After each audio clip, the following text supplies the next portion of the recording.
Hello everyone, welcome to alpha and omega study centre. इस video के अंदर में हम लोग आरआरबी एनटीपीसी का जो लाइव मॉक हुआ है इस संडे को, है ना, उसको जो है हम लोग सॉल्यूशन करने वाले हैं और ये जो है मैथ पार्ट का सॉल्यूशन है। तो चलते हैं हमारे पहले प्रश्न की तरफ। हमारा जो पहला प्रश्न है उसको डिस्कस करने से पहले कुछ फार्मूला को हम लोग डिस्कस करने वाले हैं, ठीक है। तो चलते हैं, कुछ देखते हैं फार्मूला, कुछ फार्मूलाज देख लेते हैं, ठीक है।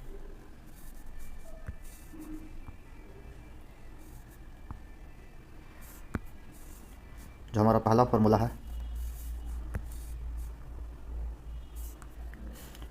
वो है sine square theta plus cos square theta का फार्मूला 1 होता है, ठीक है। दूसरा फार्मूला है sec square theta plus tan square theta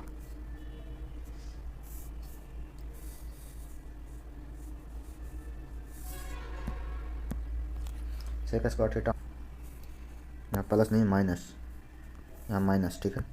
sec square theta minus tan square theta बराबर 1। और तीसरा फार्मूला जो है वो cosec square theta cosec cosec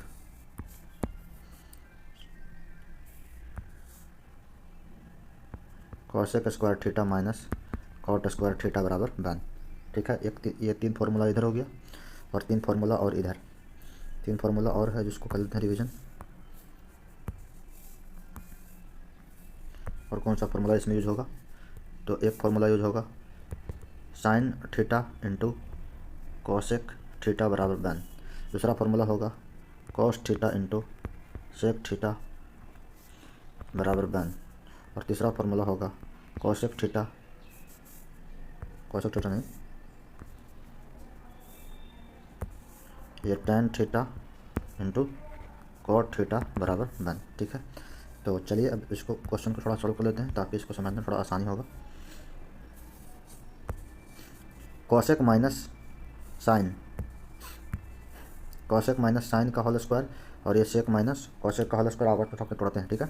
तो कॉसेक माइनस साइन को हो जाएगा, क्या हो जाएगा, कॉसेक स्क्वायर हो जाएगा, क्या हो जाएगा, कॉसेक कॉसेक स्क्वायर थीटा, फिर हो जाएगा प्लस साइन स्क्वायर थीटा, फिर हो जाएगा कुछ माइनस का 2 cosec theta into sine theta, ठीक है।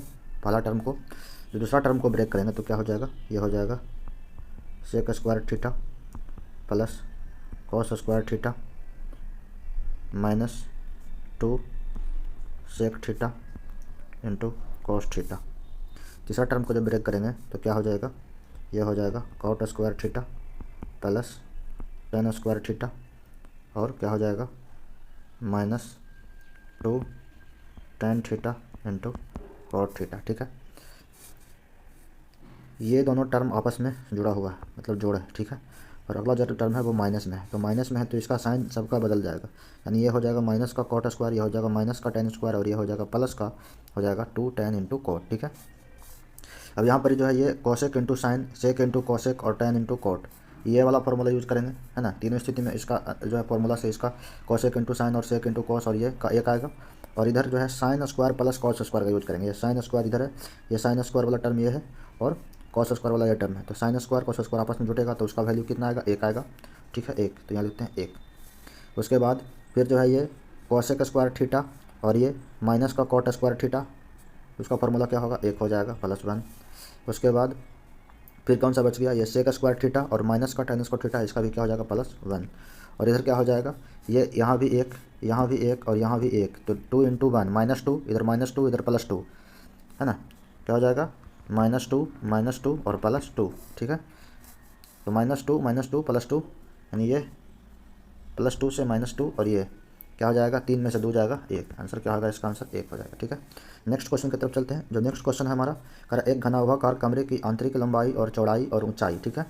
घनाभाकार कमरा है जिसका हमको कि लंबाई भी पता है, ठीक है, लंबाई 9 है, 9 मीटर है, चौड़ाई भी पता है, चौड़ाई जो है वो 5 मीटर है और जो ऊंचाई भी है वो भी पता है, ऊंचाई कितना है, तो 8 मीटर है।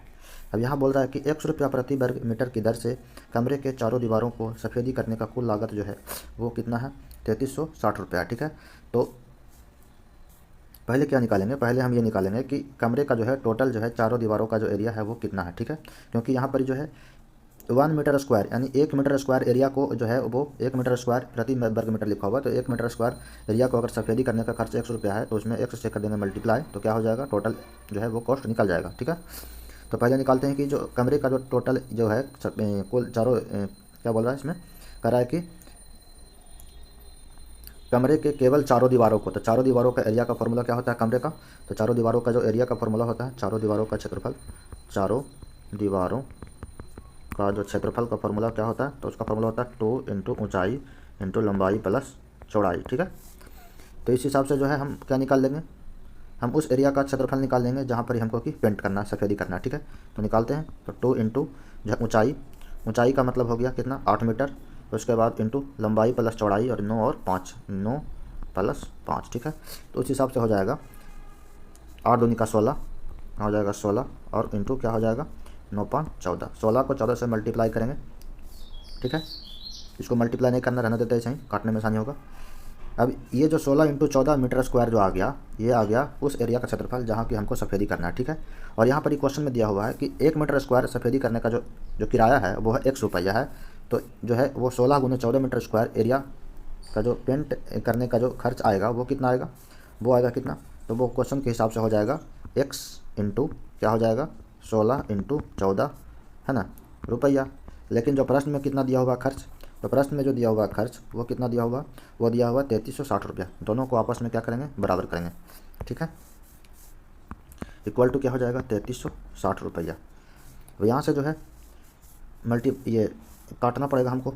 ठीक है, तो काटते हैं, ये 4 से कटेगा, 4 या 8 32, 1 बच गया, 4 चौका 16 0, ये 4 से कटेगा, 4 बार में 16 बार में 16 से, और ये 4 से कटेगा कितना बार में 21 बार में 21 4 84, और ये 14 से कट जाएगा कितना बार में, तो 14 14 एकम 14 14 25 70, यानी x बराबर जो हो गया वो 15, यानी 15 जो हो गया वो 15 रुपया, यानी 15 रुपया जो है वो प्रति मीटर स्क्वायर, यानी 1 मीटर स्क्वायर जो है दीवार को पेंट करने में कितना खर्च लगेगा, हमको 15 रुपया का खर्च आएगा। ठीक है, तो नेक्स्ट क्वेश्चन की तरफ चलते हैं। जो नेक्स्ट क्वेश्चन है वो क्या कर रहा है, नेक्स्ट क्वेश्चन बोल रहा है कि यदि एक निश्चित धनराशि 72 वर्षों के अंदर में साधारण ब्याज की दर से 19 गुना हो जाती है तो जो है समान धनराशि कितने वर्षों में स्वयं का 25 गुना हो जाएगा। ठीक है, तो ऐसा क्वेश्चन को सोल्व करने के लिए जो है वो क्या करते हैं, एक फार्मूला होता है, क्या फार्मूला यूज करते हैं, 1 माइनस जितना गुना होता है उसको यहाँ लिखते हैं। ठीक है, तो जितना गुना होगा उसको से 1 माइनस कर लेंगे और नीचे में जो है वो टाइम को लिखते हैं। ठीक है, तो टाइम को लिखते हैं। उसी तरह से यहाँ पर जो है 2 कंडीशन दिया हुआ है, एक कंडीशन में 72 वर्षों के अंदर में 19 गुना हो जाता है ना, तो कह रहा है समान जो धनराशि है वो कितने वर्षों में स्वयं का 25 गुना हो जाएगा। यहाँ पर हमको 25 गुना निकालना, इधर वाला जो मल्टीपल लिखेंगे, गुना वाला इधर ऊपर लिखाएगा और नीचे वाला जो नीचे में क्या लिखाएगा, तो वो जो है वो यहाँ टाइम लिखाएगा। ठीक है, टाइम। उसी तरह से इधर वाला एक दूसरा कंडीशन में जो भी है ना, तो यहाँ जो है 19 गुना था तो 19 से हम 1 घंटा करके लिख रहे हैं। उसी तरह से 25 गुना है तो 25 में से 1 घंटा करके लिखेंगे और यहाँ पर ये टाइम निकालना तो टाइम लिख देंगे टी। ठीक है, और इस इक्वेशन को इक्वेट करेंगे तो जो आंसर आएगा वही मेरा आंसर हो जाएगा। तो 19 माइनस 1 हो जाएगा ये 18, 18 चौके 72, ये 4 बार में कट जाएगा, ये 25 माइनस 1 हो जाएगा 24, और ये अगर टी का निकालना है वैल्यू तो ये 24 को 4 से गुना करेंगे तो हो जाएगा 24 चौक 96, यानी 96 साल के अंदर में जो है वो धनराशि जो है वो स्वयं का 25 गुना हो जाएगा। चलिए नेक्स्ट क्वेश्चन की तरफ चलते हैं। नेक्स्ट क्वेश्चन जो है वो क्या कर रहा है, एक समलंब चतुर्भुज पी क्यू आर एस। ठीक है, एक समलंब चतुर्भुज है, पी क्यू आर एस है, पी क्यू समानांतर आर एस है। ठीक है, एक समलंब चतुर्भुज पढ़ लेते हैं। ठीक है, पी क्यू आर एस है, कह रहा है कि इसके विकर्णों के मध्य बिंदु को मिलाने वाली रेखाखंड की लंबाई जो है वो 4.5 है।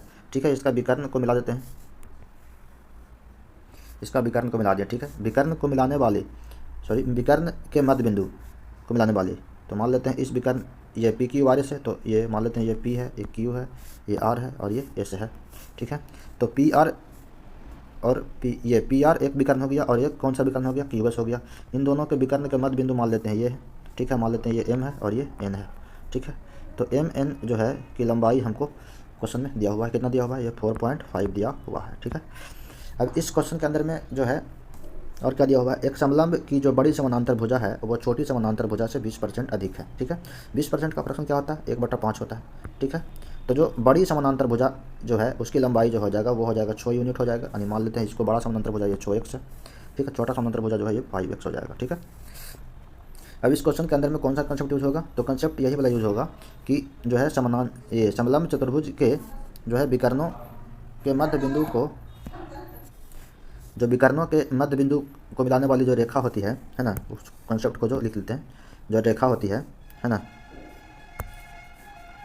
तो रेखा कौन सा एम एन जो है ना, वो क्या होता है, तो उसकी लंबाई किसके बराबर होती है, तो उसकी लंबाई जो होती है वो समानांतर भुजा है ना के अंतर का आधा के बराबर होता है। ठीक है, समानांतर भुजा, समांतर भुजाओं के अंतर का आधा होता है। ठीक है, तो इस कॉन्सेप्ट का यूज करके जो है हम इसको आंसर को निकालेंगे। ठीक है, तो हमें एम एन का वैल्यू पता दिया होगा है ना, जो कि विकर्णों के मध्य बिंदु को मिलाने वाली रेखा की लंबाई है। ठीक है, तो एम एन का जो वैल्यू होगा वो विकर्ण ये समानांतर भुजा की लंबाई का जो है कुछ है अंतर, तो ये 6x को जो है 5x से घटाएंगे। ठीक है, 6x से 5x से घटाएंगे और आधा करेंगे। ठीक है, आधा के बराबर होता है, तो यानी एम एन जो है वो 6x में से 5x दिया, कितना बचेगा, x बटा 2 का जो वैल्यू होगा, एम एन का कितना लंबाई दिया हुआ 4.5, और तो x का जो वैल्यू हो जाएगा वो कितना हो जाएगा 9। ठीक है, x का वैल्यू 9 हो जाएगा। तो हमसे जो क्वेश्चन में क्या पूछा गया है, हमसे क्वेश्चन में क्या कहा गया, हमसे क्वेश्चन में बोला गया है कि बड़ी समानांतर भुजा की लंबाई, तो बड़ी समानांतर भुजा की लंबाई कितना 6x है, तो इसका जो राइट आंसर हो जाएगा वो हो जाएगा 6 गुना 9, यानी कितना हो जाएगा बराबर 54। ठीक है, तो जब बड़ी समानांतर भुजा की जो लंबाई हो जाएगा वो हो जाएगा कुछ 54 हो जाएगा। नेक्स्ट क्वेश्चन की तरफ चलते हैं। बोला एक बेलन का कुल पृष्ठ का क्षेत्रफल जो है वो दिया हुआ 792, यदि इसकी त्रिज्या और ऊंचाई का अनुपात दिया हुआ 2:5, तो बेलन की त्रिज्या क्या होगा। ठीक है, तो हम लोग डायरेक्ट निकालते हैं इस क्वेश्चन को बैठा करके इसके ऊपर। कुल पृष्ठ क्षेत्रफल, तो क्या फॉर्मूला होता है, तो कुल पृष्ठ का क्षेत्रफल का फॉर्मूला जो होता है बेलन का टोटल सरफेस एरिया का जो फॉर्मूला होता है वो क्या होता है 2 पाई r प्लस h। ठीक है, 2 pi r into R plus H. तो इस फॉर्मूला से जो है हम इसको निकालेंगे, तो 2 पाई का वैल्यू कितना भरना 22/7 इंटू आर ये ऊंचाई, त्रिज्या और ऊंचाई का अनुपात दिया हुआ है, तो मान लेते हैं कि त्रिज्या जो है वो 2x है। ठीक है, त्रिज्या कितना है, जो त्रिज्या है वो 2x है, और जो ऊंचाई है वो मान लेते हैं कितना 5x है। ठीक है, तो उस हिसाब से यहाँ पर ही त्रिज्या यानी त्रिज्या का वैल्यू हो जाएगा 2x इंटू त्रिज्या और ऊंचाई का जोड़ यहाँ लिखना है तो हो जाएगा 7x। ठीक है, बराबर जो है किसके बराबर होगा, तो ये है टोटल सरफेस एरिया कितना है 792।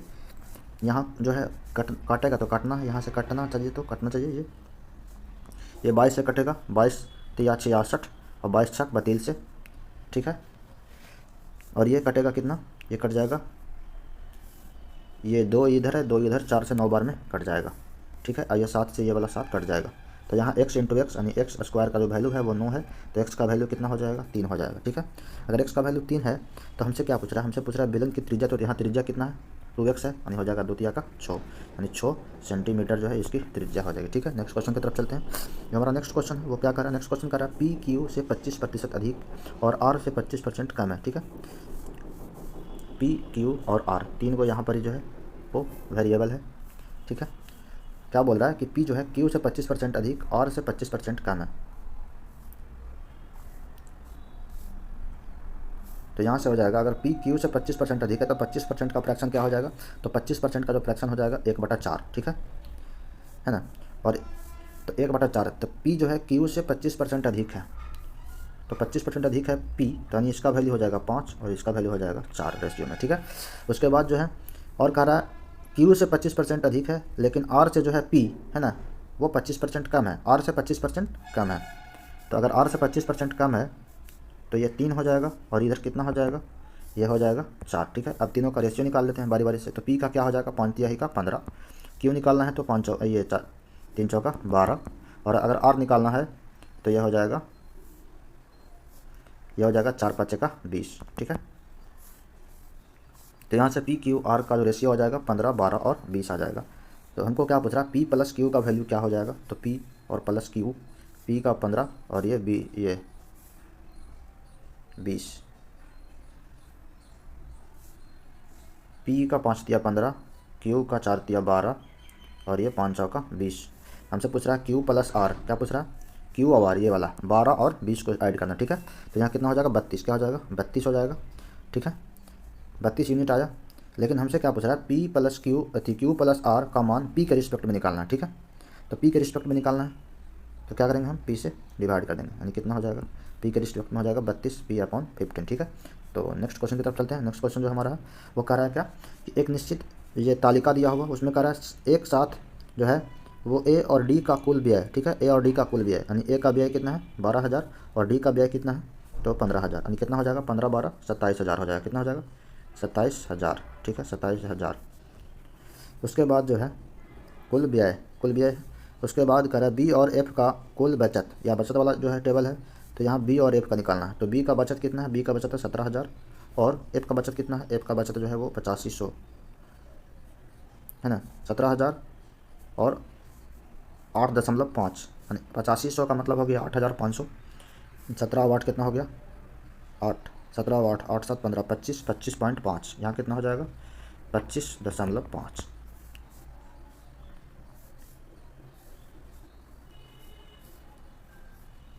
यहाँ 1000 लिखते हैं, घबरा जाकर केवल लिखेंगे पॉइंट में, है ना 25,500।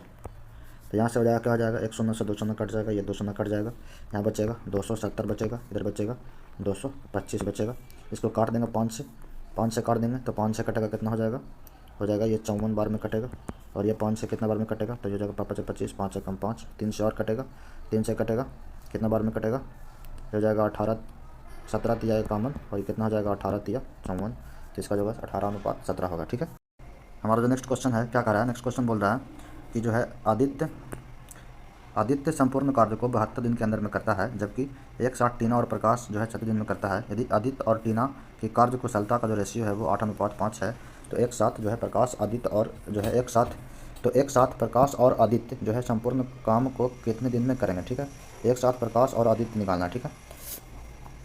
तो हमको आदित्य जो है संपूर्ण काम को 72 दिन में करता है ना। तो आदित्य का जो है पता है कि आदित्य जो है कोई काम को 72 दिन में कर लेता है, लेकिन हमको प्रकाश का नहीं पता है। तो हमको सिर्फ प्रकाश का पता चला है कि प्रकाश कोई काम कितने दिन में करता है, तो उसका आंसर निकल जाएगा आसानी से। तो यहाँ जो है क्या करना है, सबसे पहले जो है आदित्य जो है किसी काम को अगर 72 दिन के अंदर में करता है, ठीक है, और जो है यहाँ पर जो है आदित्य और टीना की कार्य कुशलता का जो रेशियो है, आदित्य और टीना का जो है वो वर्क का कार्य कुशलता का जो रेशियो है वो कितना दिया हुआ है, इफ़िशियंसी का जो रेशियो है वो कितना है, तो वो है कितना 5:8 है, ठीक है। अगर इफ़िशियंसी का जो है वो 5:8 है, तो जो है वो टाइम का जो क्या हो जाएगा वो हो जाएगा 8:5 हो जाएगा, ठीक है। अब 8:5 हो गया रेशियो किसका, वो टाइम का रेशियो हो गया। अब यहाँ पर जो है आदित्य जो है किसी काम को 72 दिन के अंदर में कर रहा है, तो आदित्य का जो रेशियो है वो 8 यूनिट का वैल्यू 72 है, तो 1 यूनिट का वैल्यू कितना हो जाएगा 9 हो जाएगा। यहाँ से 72 जो है 72, 8 यूनिट का वैल्यू कितना है 72 है, 72, तो 9 ये 9 किसका, तो 1 यूनिट का वैल्यू कितना हो जाएगा 9 हो जाएगा। अगर 1 यूनिट का वैल्यू 9 है तो 5 यूनिट का वैल्यू कितना हो जाएगा 45। यानी यहाँ से पता चल गया हमको कि जो टीना है कोई काम को जो है वो कितने दिन में करता है, 45 दिन के अंदर में कर लेता है, ठीक है। तो टीना का जो आ गया जो है टाइम आ गया 45 दिन और आदित्य का है दिया हुआ 72। तो उसके बाद जो है क्वेश्चन में क्या बोल रहा है कि एक साथ टीना और प्रकाश जो है अगर 36 दिन के अंदर में करता है, ठीक है। तो देखिए सोल्व करते हैं, टीना और प्रकाश 36 दिन के अंदर में कर रहा है काम, ठीक है। तो टीना और प्लस प्रकाश किसी काम को अगर 36 दिन के अंदर में कर रहा है, ठीक है, और यहाँ टीना अगर सिर्फ जो है वो 45 दिन के अंदर में कर रहा है, तो इन दोनों का एलसीएम कितना होगा 36 और 45 का, तो 9 4 36, 9 5 45, 9 4 36, 9 5 45, 9 गुना 4 गुना 5 हो जाएगा 4 5 20, 9 दूनी 18, 180 इसका क्या हो जाएगा एलसीएम हो जाएगा। तो ये 36 5 180, 45 4 180। यहाँ से टीना का जो है ये 5 यूनिट है, ये कार्य क्षमता, और टीना और ये प्रकाश का मिला करके 5 यूनिट है, तो यहाँ पर जो है वो प्रकाश का कितना हो जाएगा 1 यूनिट, है ना, ठीक है, क्या हो जाएगा 1 यूनिट। अगर टोटल काम 180 है तो हमको जो है 1 यूनिट का पता चल गया यहाँ से।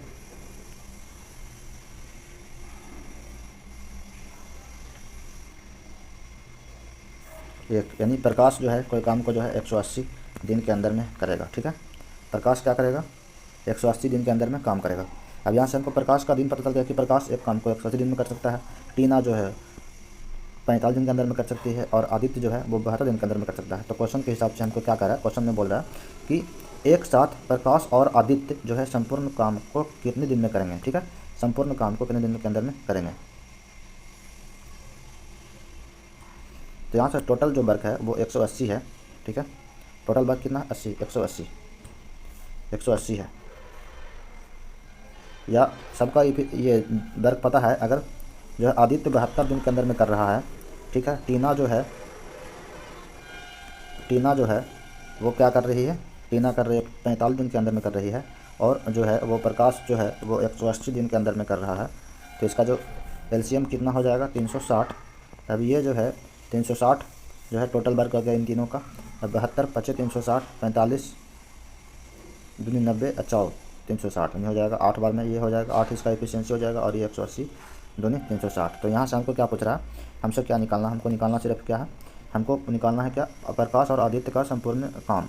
तो प्रकाश और आदित्य का जो संपूर्ण काम हो जाएगा, प्रकाश और ये आदित्य, प्रकाश ये 5 यूनिट और ये 2 यूनिट, तो ये 7 यूनिट के हिसाब से कितने दिन में करेगा, तो हो जाएगा 360/7, यही इसका राइट आंसर हो जाएगा। ठीक है, तो नेक्स्ट क्वेश्चन की तरफ चलते हैं। नेक्स्ट क्वेश्चन जो है कह रहा है 2 मित्र ए और बी की वर्तमान आयु का योगफल जो है वो 48 है।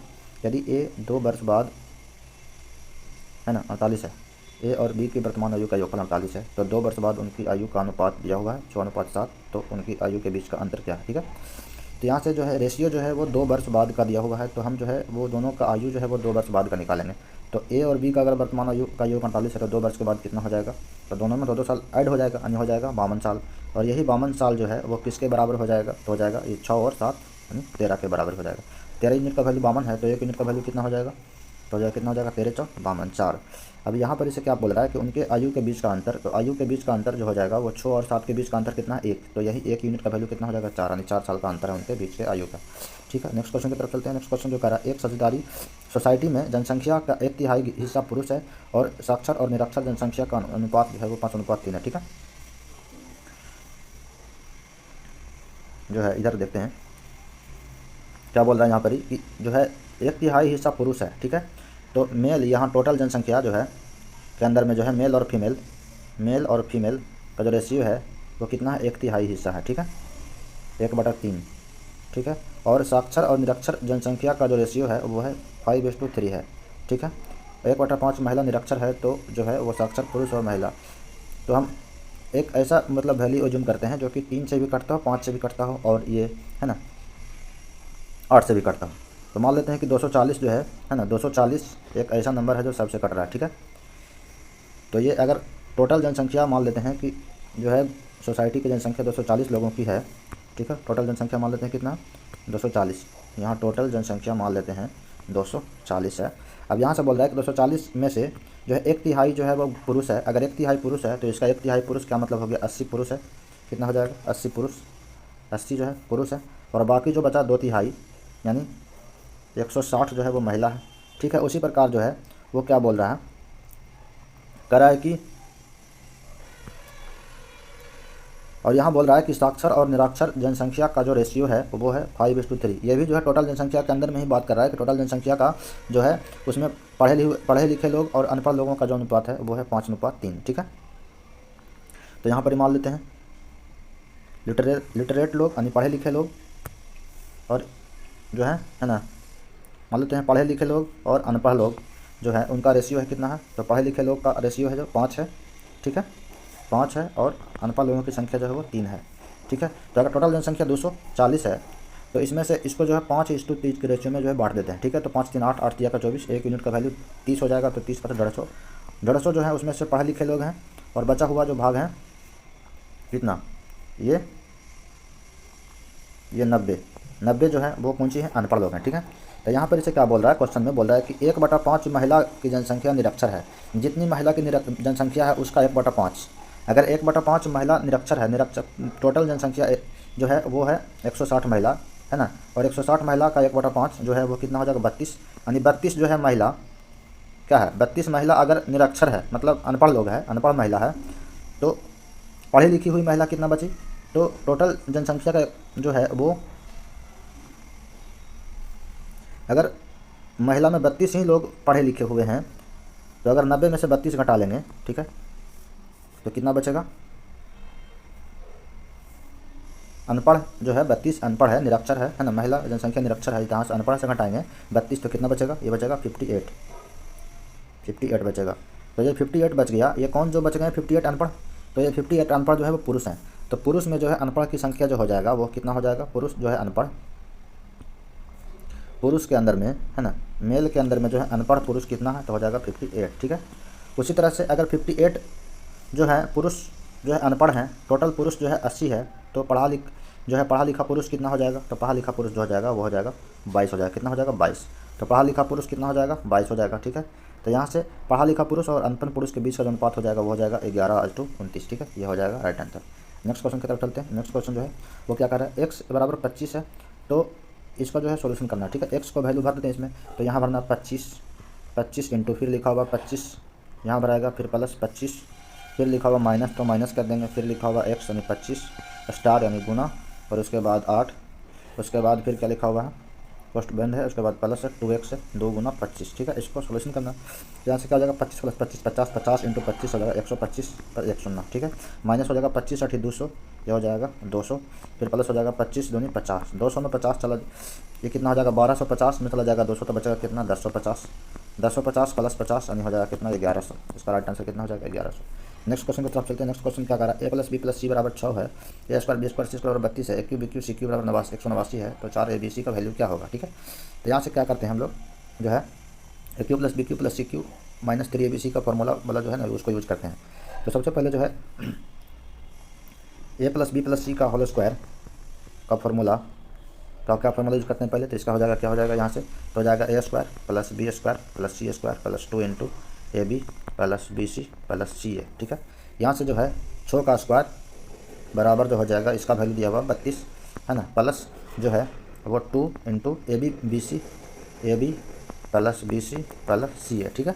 तो यहाँ से A B plus B C plus C A का वैल्यू पता हो जाएगा, है ना, हम सबको अच्छे। तो यार 36 है, 36 में चला जाएगा 32, तो बचेगा 4, 4 को भागा देंगे 2 से तो बचेगा 2, यानी A B plus B C plus C A का वैल्यू जो हो जाएगा वो हो जाएगा 2, ठीक है। क्या हो जाएगा 2 हो जाएगा। अब इस इक्वेशन में से हम A B plus B C plus A C का वैल्यू क्यों निकालें, अब जो है आगे बताते हैं। तो आगे जो है अब इसमें जो है A cube plus B cube plus C cube का फॉर्मूला यूज़ करेंगे, ठीक है। तो A cube plus B cube plus C cube minus 3 A B C का जो फार्मूला होता है वो होता है A plus B plus C, और क्या होता है इंटू होता है A square plus B square plus C square minus का ए बी माइनस का बी सी माइनस का सी ए, और यही वाला टर्म को हम जो है वैल्यू निकाले हैं अभी, जो इसको में पुट करेंगे, है ना। तो A cube plus B cube plus C cube का ये वैल्यू क्या दिया हुआ क्वेश्चन के अंदर में, तो A cube plus B cube plus C cube का वैल्यू दिया हुआ 189, कितना दिया होगा 189, तो हम यहाँ 189 लिखेंगे 189, फिर हम माइनस 3 ए बी सी, तो माइनस का 3 ए बी सी है ना, बराबर क्या हो जाएगा A plus B plus C का वैल्यू दिया हुआ 6 है ना, और A square plus B square plus C square का वैल्यू कितना दिया होगा, तो A square plus B square plus C square का जो वैल्यू दिया हुआ वो दिया हुआ 32, क्या दिया हुआ 32, यहाँ 32 भर देंगे, क्या भरेंगे 32 माइनस हो जाएगा, और यहाँ पर ए बी माइनस अगर कॉमन लेंगे तो A B plus B C plus C A बचेगा, तो यहाँ इसका भर देंगे 2, तो इसको सोल्यूशन करेंगे तो क्या हो जाएगा 189 189 माइनस 3 ए बी सी बराबर हो जाएगा 6 गुना कितना हो जाएगा ये 30, यानी कितना हो जाएगा 180 हो जाएगा। तो 3 ए बी सी जब 180 इधर घटेगा तो बचेगा 9, तो ए बी सी का जो वैल्यू हो जाएगा वो ए बी सी का वैल्यू क्या हो जाएगा, ए बी सी का क्या वैल्यू हो जाएगा यहाँ से, तो ए बी सी का जो वैल्यू होगा वो हो जाएगा 3 तिया है ना 3, अगर ए बी सी का वैल्यू 3 तिया है ना है तो क्वेश्चन के हिसाब से हमको क्या निकालना है, हमको निकालना है वो 4 ए बी सी का वैल्यू, तो 4 ए बी सी का वैल्यू कितना हो जाएगा 12, क्या हो जाएगा आंसर में 4 तिहाई का 12, तो इसका राइट आंसर क्या हो जाएगा 12। नेक्स्ट क्वेश्चन तरफ चलते हैं। नेक्स्ट क्वेश्चन जो कर रहा है 310 और 350 के बीच कितनी आभाज्य संख्या है, तो इसको जो है काउंट कर लीजिएगा लिख करके, उसका जो होगा राइट आंसर 7 होगा, ठीक है। नेक्स्ट क्वेश्चन की तरफ चलते हैं। नेक्स्ट क्वेश्चन जो है एक अकादमी में उत्तीर्ण विद्यार्थियों की कुल संख्या जो है अनुत्तीर्ण विद्यार्थियों की कुल संख्या से 20 जो है वो से 20% कम है, ठीक है। तो यहाँ पर ही बोल रहा है उत्तीर्ण और अनुत्तीर्ण यानी पास और फेल स्टूडेंट का रेशियो दिया हुआ है, कह रहा है कि जो अनुत्तीर्ण स्टूडेंट की संख्या से 20% कम है, ठीक है 20% कम है, तो 20% का फ्रैक्शन क्या होगा, तो हो जाएगा 1/5, तो इससे जो है 20% कम है अनुत्तीर्ण वाला से, यानी इसका रेशियो हो जाएगा 4:5 हो जाएगा, ठीक है। अब उसके बाद कह रहा है कि अगर अकादमी में कुल विद्यार्थी की संख्या जो 1800 है, यानी 1800 जो है यहाँ टोटल विद्यार्थी पास करने वाला कितना हो जाएगा 9 है, तो हमसे क्या पूछ रहा है, तो अकादमी में कितने विद्यार्थी पास हुए हैं, पास होने का मतलब हो गया 4 का वैल्यू पूछ रहा है, यानी 9 दूनी 18 2 4 8, यानी 800 स्टूडेंट जो है वो क्या हुआ है पास हुआ है। नेक्स्ट क्वेश्चन की तरफ चलते हैं। नेक्स्ट क्वेश्चन कर रहा है 2 भागीदार ए और बी के प्रत्येक के पास, एक के पास 2000 है, प्रत्येक ने 20 हज़ार रुपये निवेश किया है, कह रहा है 1 वर्ष के बाद पार्टनर बी व्यवसाय छोड़ देता है और पार्टनर सी जो है 40,000 रुपये एक धनराशि के साथ जो है शामिल हो जाता है, तो 2 वर्ष के अंत में उनके जो है 12,000 रुपये का लाभ में बंटवारा किस तरह से किया जाए ताकि जो है सी द्वारा प्राप्त लाभ और बी द्वारा प्राप्त लाभ के बीच का अंतर पूछ रहा है, ठीक है। तो चलते हैं सॉल्व करते हैं इसको। तो इसमें 3 भागीदार है, ए जो है वो परमानेंट भागीदार है, बी 1 साल के बाद भाग जाता है और उसके बाद जो है सी आता है, ठीक है। तो यहाँ लिखते हैं एक है ए भागीदार, ठीक है, एक ए भागीदार है, एक बी भागीदार है और एक सी भागीदार है, ठीक है। किस तरह से है, तो ए जो है वो टोटली 2 साल के लिए मतलब जो है वो धन लगाया है, तो एक दोनों जो है ए और बी दोनों जो है 20-20 हज़ार लगाता है, यानी ये भी 20 हज़ार लगाता है और ये भी 20 हज़ार लगाता है, लेकिन ये जो है 2 साल के लिए लगाता है और ये जो है 1 ही साल के लिए लगाता है, ठीक है। और उसके बाद जो है ठीक 1 साल के बाद जो है वो 4,000 है ना 40,000 रुपये के साथ सी आता है, तो ये भी जो है अगले 1 साल के लिए रहता है सी, यानी जिसके पास है 40,000, ठीक है, 1 साल के लिए। तब तीनों का जो रेशियो है वहीं इसका लाभ का रेशियो हो जाएगा।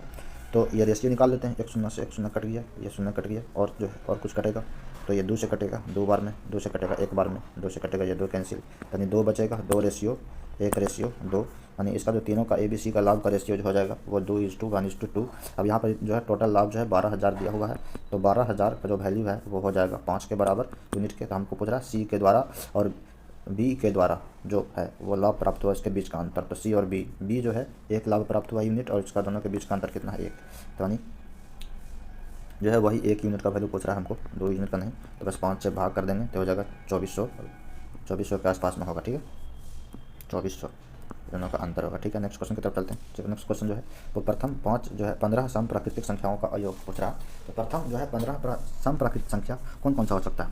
तो सबसे जो पहला जो है वो हो जाएगा 2 हो जाएगा। प्राकृतिक संख्या का बात किया यहाँ पे, प्राकृतिक तो 0 को शामिल नहीं करेंगे, ठीक है। तो 1 के बाद वाला यानी 2 हो जाएगा। जो अगला जो हो जाएगा वो 4 हो जाएगा, यानी 2 को गैप कर होगा 15 को, तो 15 लास्ट टर्म जो होगा वो कितना हो जाएगा 30।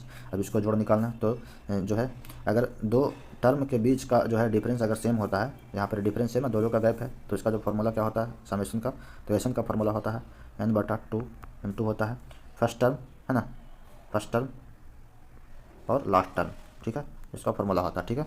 तो यहाँ से क्या हो जाएगा समेशन का फॉर्मूला जो हो जाएगा n/2 यानी नंबर ऑफ टर्म, यानी टोटल कितना टर्म है 15, यानी हो जाएगा 15/2, और फर्स्ट टर्म 2 है, लास्ट टर्म कितना है 30 है। इसको सॉल्व करेंगे तो 30 2 32, 32 का आधा 16 हो जाएगा, 16 × 15 करेंगे तो इसका आंसर कितना हो जाएगा, तो हो जाएगा 15 × 6 = 90, बाकी 9 15 1 15 9 24, यानी कितना हो जाएगा 240। राइट आंसर कितना हो जाएगा 240।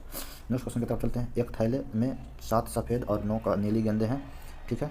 यदि गेंदों को यादृच्छिक रूप से निकाल दिया जाता है तो एक गेंद सफ़ेद और दूसरी गेंद नीली होने की क्या संभावना है, ठीक है।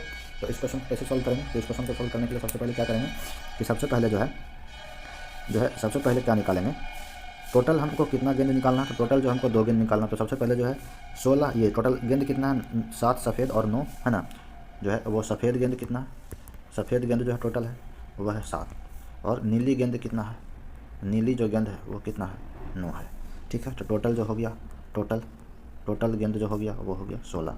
तो 16 गेंद में से 9 गेंद को हम कितना तरीका से निकाल सकते हैं, उसके लिए जो फॉर्मूला होता है, क्या फॉर्मूला होता है, वो होता है NCR वाला फार्मूला यूज़ करेंगे, कॉम्बिनेशन का फार्मूला होता है n फैक्टोरियल बटा जो होता है r factorial into n - r factorial, ठीक है। इसी फार्मूला का यूज करके जो है हम इस क्वेश्चन को सॉल्व करने वाले हैं, ठीक है। तो सबसे पहले क्या करते हैं कि 16 गेंदों में से 2 गेंदों को निकालने की जो है प्रोबेबिलिटी निकालते हैं, ठीक है। तो क्या हो जाएगा 16 गेंदों में से 9 गेंदों को निकालने का कितना तरीका से हम निकाल सकते हैं उसको, तो हो जाएगा 16C2, यानी हो जाएगा 16 फैक्टोरियल क्या हो जाएगा 16 फैक्टोरियल अपॉन, है ना, आर का मतलब हो गया 2 फैक्टोरियल इंटू 16 - 2 करेंगे तो हो जाएगा 14 फैक्टोरियल। तो यहाँ से जब इसको सॉल्व करेंगे तो हो जाएगा 16 × 15 × 14 फैक्टोरियल, यह हो जाएगा 2 फैक्टोरियल का वैल्यू 2 हो जाएगा, और इंटू 14 फैक्टोरियल, 14 फैक्टोरियल छोटा फैक्टोरियल कट जाएगा, यानी कितना हो जाएगा, ये कटेगा, ये 8 बार में कटेगा, यानी कितना हो जाएगा 120, यानी 120 तरीका से जो है वो हम 16 गेंदों में से 2 गेंदों को निकाल सकते हैं। फिर क्या करेंगे, फिर जो है बारी बारी से जो है वो 7 सफ़ेद में से एक गेंद अलग अलग निकालना, एक गेंद सफ़ेद होनी चाहिए, एक गेंद नीली होनी चाहिए। तो हम जो है सफ़ेद गेंद निकालने की क्या अति हो जाएगा, कितना तरीका से निकाल सकते हैं।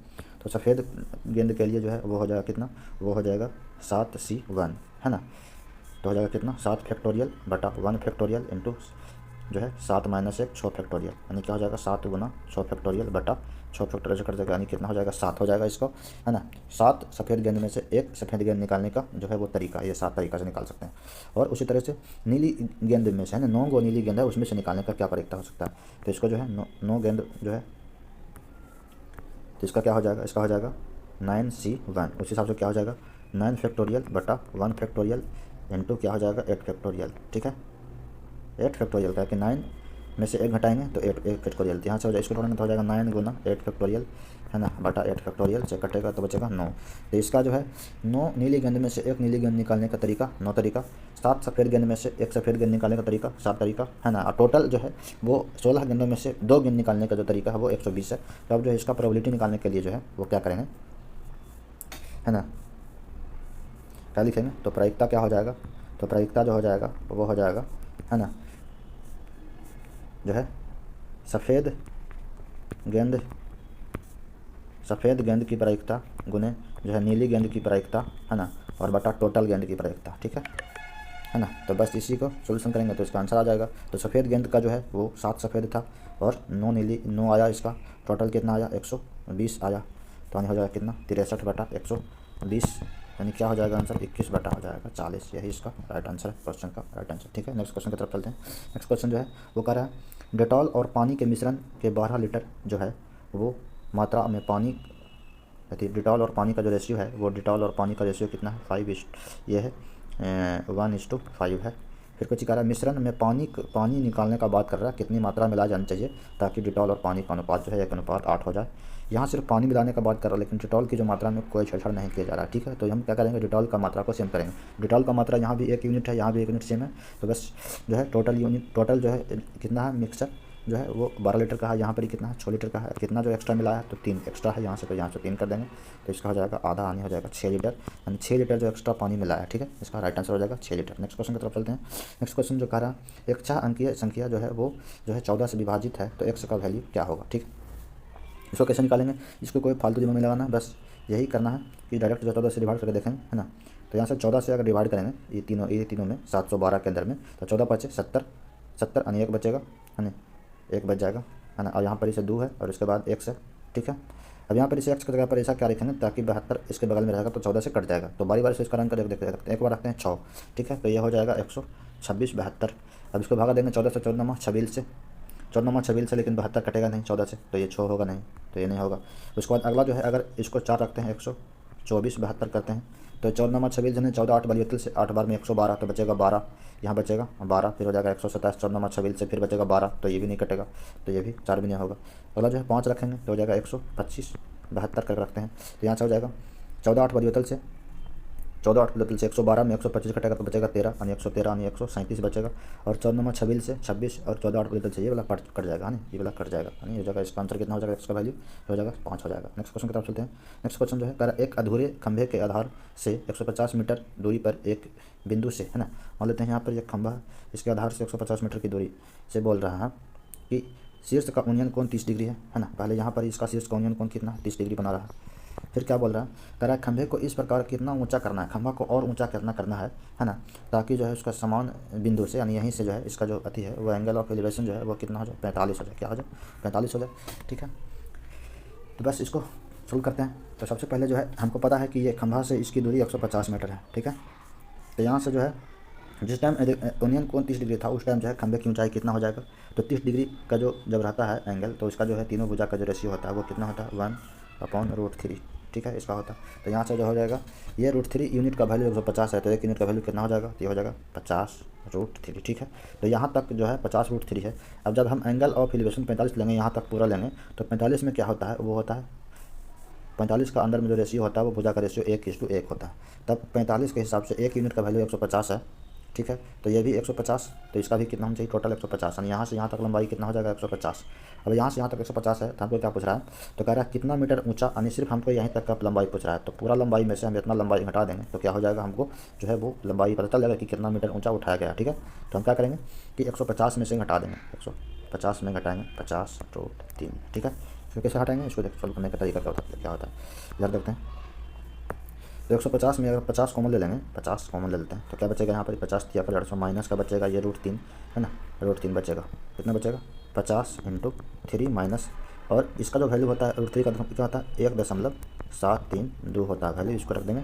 अब इसको से जो है वो डिवाइड करेंगे तो 50 जो है इंटू क्या बचेगा, अब 3 में से 1.732 घटाएंगे तो 3 में से 0 0 0 1.732 घटाएंगे तो क्या होगा, 10 में से 2 गया 8, 9 में से 3 गया 6, और ये 9 में से 7 गया 2, और ये 3 में 2 में से 1 गया 1, यानी 1.268 कितना हो जाएगा 1.268। ठीक है। अब यहाँ से जो है बस इसको मल्टीप्लाई करना है आपस में, तो क्या हो जाएगा, ये पॉइंट 0 से एक पॉइंट इधर घसक जाएगा, यानी पॉइंट यहाँ आ जाएगा। तो अब जो है 5 को सिर्फ मल्टीप्लाई करना है, तो ये 5 से 5 × 40 का 0, बाकी 4, 5 6 का 30, 30 4 34 का 4, बाकी कितना हो जाएगा, बाकी हो जाएगा ये 34 का 4, बाकी 3, और 12 बचे 60 3 63, और नीचे हो जाएगा वो हो जाएगा 2 अंक के बाद 63.4। तो इसका जो राइट आंसर हो जाएगा 63.4 हो जाएगा। ठीक है, राइट आंसर क्या हो जाएगा 63.4, ये जो राइट आंसर है। नेक्स्ट क्वेश्चन की तरफ चलते हैं। नेक्स्ट क्वेश्चन जो कह रहा है वार्षिक रूप से चक्रवृद्धि जो है 16.2/3 है ना। तो 16.2/3 का फ्रैक्शन क्या हो जाएगा 1/6 हो जाएगा। ठीक है ना। से जो है वो 15,120 रुपया की धनराशि उधार दी जाती है, तो 3 वर्षों में ब्याज अर्जित कितना होगा। ठीक है, तो हम क्या करते हैं कि जो है 3 साल का निकालना है ना, तो 3 साल का निकालने के लिए जो है ये 6 वाला नीचे जो है ना उसको जो है 3 बार जो है होल क्यूब कर देना, तो हो जाएगा 216। मतलब तो 216 जो है उसका जो है टोटल मूलधन है। ठीक है, और इस हिसाब से जो है ट्री 9 मेथड से जो है हम क्या करते हैं, ट्री मेथड से जो है CI निकालते हैं। ठीक है, तो क्या हो जाएगा 216 का ये 3 साल के निकालना है, तो 1/6 कितना हो जाएगा, ये 36 हो जाएगा, ये भी हो जाएगा 36। ये फर्स्ट साल का जो है इंटरेस्ट है। सेकंड साल में इसका 1/36 हो जाएगा, ये 1/46 होगा, लेकिन थर्ड साल के अंदर में इस पर भी लगेगा, इस पर भी लगेगा, इस पर भी लगेगा इंटरेस्ट, तो इसका 1/6 टोटल इंटरेस्ट कितना हो जाएगा 3 साल के अंदर में जो है तानी, तो टोटल इंटरेस्ट जो हो जाएगा वो हो जाएगा कितना, ये 3 साल के अंदर में ये 36 36 और 6 का 1/6 इसका 6, इसका भी ये भी 6, इसका 6 6 6 12 1 13, जो टोटल जो इंटरेस्ट बना वो टोटल इंटरेस्ट कितना बना, तो 36 36 36 6 और 13, यानी 36 दिया टोटल से 108 108, ये 13 6 19, तो 19 और 8 कितना हो गया 27, यानी हो जाएगा 100, ये 108 हो गया ये तीनों को, और 13 और 6 19, और ये तो जब 9 8 17 27, यानी 127 रुपया जो है टोटल इंटरेस्ट हुआ, अगर 216 रुपये लेते हैं तो। ठीक है, लेकिन हमको क्वेश्चन में क्या दिया हुआ, क्वेश्चन में दिया हुआ धनराशि दिया हुआ 15,120, तो जो यहाँ 216 यूनिट का ये 15,220 किसका है, 216 का वैल्यू है। ठीक है, 15,120, तो इसको जब मल्टीप्लाई ये कंपेरिजन करेंगे 15,120 से जो है कितना से 216 में, है ना, तो ये शायद जो है, और उसके बाद क्या करेंगे हमको निकालना इंटरेस्ट, तो 127 से मल्टीप्लाई कर देंगे। ठीक है, तो यहाँ से कितना बार में कटेगा 216, 127 का मल्टीपल होना चाहिए जो भी होगा जो। ठीक है, 127 का मल्टीपल इसमें से चेक कर लेंगे, या नहीं भी चेक करेंगे तो इसको काट के देख लेते हैं, 4 से काटते हैं, है ना, ये 3 से भी कट रहा है, 5 5 3 5 2 7 2 9 से भी कट रहा है, ये 6 2 8 1 9 से कट 9 से काटते हैं इसको, 9 से काट लेते पहले, तो हो जाएगा जो है 9 से काटेंगे तो हो जाएगा 9 एकम 9 9 9 6 15 60 हो गया, तो 9 6 का 54 9 6 का 54 हो गया, 54 हो गया 6, फिर हो जाएगा 62, 9 6 का 54 54, और कितना हो जाएगा 54 6 2 8, ये 9 से कहानी कट रहा है जी, 1 मिनट 1 मिनट, पहले इसको 4 से काट देते हैं। ठीक है, तो 4 से काटेंगे 15,120 को 4 से काटेंगे, तो 4 से काटेंगे तो कितना बार में कटेगा, तो हो जाएगा 4 तिया है 12 12 बचेगा 3, यहाँ 3 तो 30, 4 7 28 बचेगा 3, तो 4 8 32। ठीक है, और उसके बाद 4 से काटेंगे तो 4 बचेगा 20, है ना, और बचेगा 4 चौका 16। ठीक है, फिर जो है वो जो है 2 से और कटेगा, ये 2 से कटेगा तो हो जाएगा 18 2 का 36, 1 9 का 18, है ना 0, और उसके बाद ये जो है वो 2 से कटेगा तो हो जाएगा 27 2 का 54, 27 बार में कटेगा, है ना। अब जो है कटेगा ये 9 से 9 2 18, है ना, 9 10 90, 9 से कटेगा 3 बार में, 3 से कटेगा कितना बार में, ये 7 बार में, यानी 70, यानी इसका 7 बार मल्टीप्लाई करेंगे, है ना, तो 7 7 49 का 9,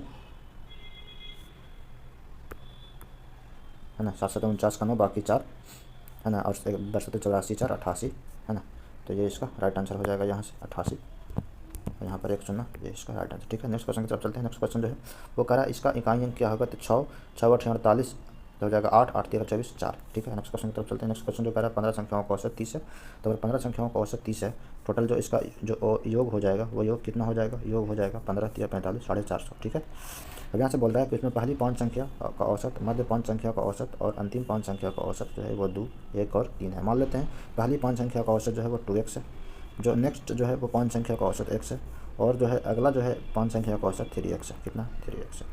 तो अगर इसका औसत दिया हुआ है तो योगफल कितना हो जाएगा, तो योगफल जो हो जाएगा वो योग हो जाएगा 5 गुना का 10x, ये हो जाएगा 5x, ये हो जाएगा 15x। ठीक है, तो सभी का जो योगफल जो है वो कितना हो जाएगा, वो हो जाएगा 10, 15, 10, 25, 25 5 30, यानी 30x का जो वैल्यू है वो कितना है 450 है। तो x का वैल्यू जो हो जाएगा वो कितना हो जाएगा, तो हो जाएगा 15।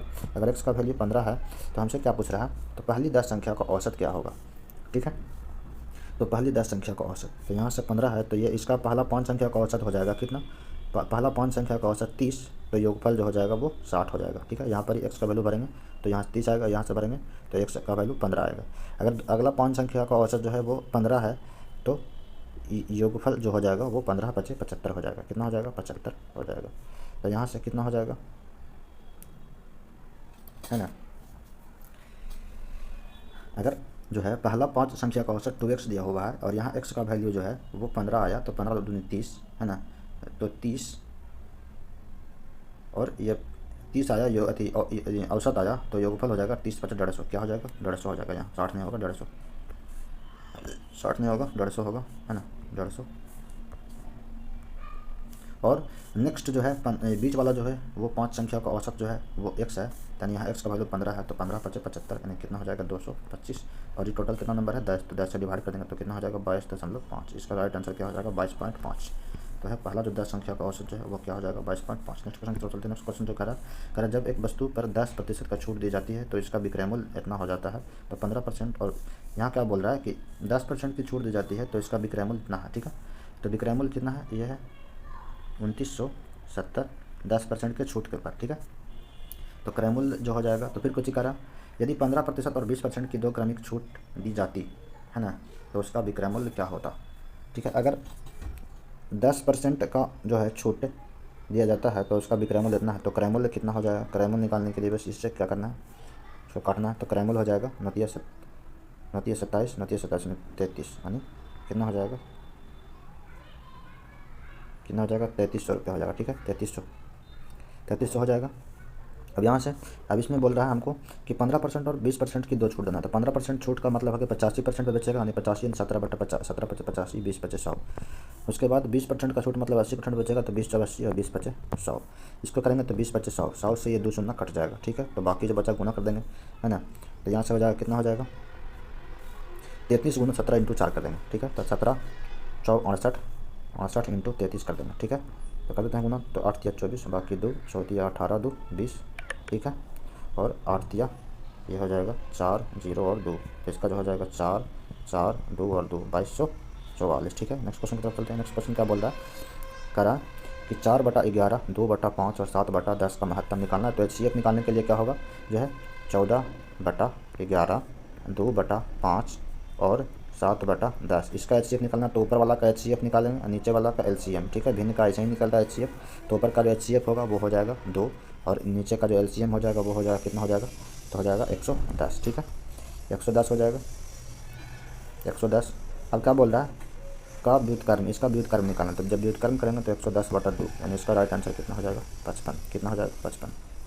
ठीक है, नेक्स्ट क्वेश्चन की तरफ चलते हैं। नेक्स्ट क्वेश्चन जो है कह रहा 11/13 और 26/55 का मिश्रित अनुपात क्या होगा। तो मिश्रित अनुपात निकालने के लिए जो है वो क्या होगा, इसको जो है उल्टा रेशियो लेंगे, यानी 26 को जो है वो 13 से रेशियो लेंगे। ठीक है, 26/13 करेंगे और जो है वो 55 को जो है वो क्या करेंगे 11 से रेशियो लेंगे, तो ये इसका मिश्रित अनुपात निकल जाएगा। तो ये हो जाएगा 2 अनुपात कितना हो जाएगा 5। नेक्स्ट क्वेश्चन की तरफ चलते हैं। अगला जो है कह रहा 64 और x का जो है तृतीय अनुपाती 144 है। तृतीय अनुपाती कैसे निकालते हैं, तो दूसरा टर्म का स्क्वायर है ना, उसको पहला टर्म से भाग देते हैं, यानी x² बटा करेंगे 64 जो है वो तृतीय अनुपाती यानी 144 के बराबर हो जाएगा। तो यहाँ से x² का वैल्यू हो जाएगा 144 × 64, यानी x का जो वैल्यू हो जाएगा वो 12 × 8 हो जाएगा। अब अगर x का वैल्यू 96 हो गया तो इसमें भर देंगे, तो हो जाएगा 96 + 4 बराबर हो जाएगा 100। क्या हो जाएगा 100। 100 का जो होता है अंडर रूट क्या हो जाएगा 10, इसका राइट आंसर क्या हो जाएगा 10। ठीक है, नेक्स्ट क्वेश्चन की तरफ चलते हैं। नेक्स्ट क्वेश्चन जो है वो कह रहा है 5 लीटर और 7 लीटर के बीच पेट्रोल खरीदने वाले लोगों की संख्या। तो 5 लीटर और 7 लीटर के बीच पेट्रोल खरीदने वाले लोगों की संख्या, तो 5 से लेकर 7 लीटर, तो 5 से लेकर 7 लीटर जो है वो कितना हो जाएगा, वो हो जाएगा ये 60 और कितना हो जाएगा 22, यानी कितना हो जाएगा 82। ठीक है, और उसके बाद क्या बोल रहा है, उसके बाद जो बोल रहा है कह रहा है कि 3 लीटर से कम पेट्रोल खरीदने वाले लोगों की संख्या का अनुपात, 3 लीटर से कम तो दूध से 3 लीटर है ना, दूध से 3 लीटर के बीच है, तो ये हो जाएगा 40 और कितना हो जाएगा 75, यानी कितना हो जाएगा 7 यानी 110 और 105, क्या हो जाएगा 105, क्या हो जाएगा 105।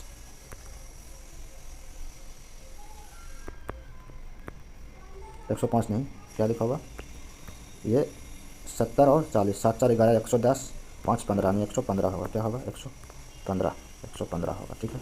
यही इसका जो है अनुपात होगा। तो अगर तो यही है, यही तक है, लास्ट क्वेश्चन यही है 29। एक क्वेश्चन 1 2 क्वेश्चन शायद छूट गया है, ठीक है। तो कैसा लगा मेरा वीडियो? अगर सॉल्यूशन अच्छा लगता हो तो दोस्तों के साथ शेयर जरूर करें और चैनल को सब्सक्राइब करें और लाइक और कमेंट जरूर करें, ठीक है। तो मिलते हैं नेक्स्ट वीडियो के अंदर में, नेक्स्ट लेक्चर के अंदर में, ठीक है। Thank you for watching this video.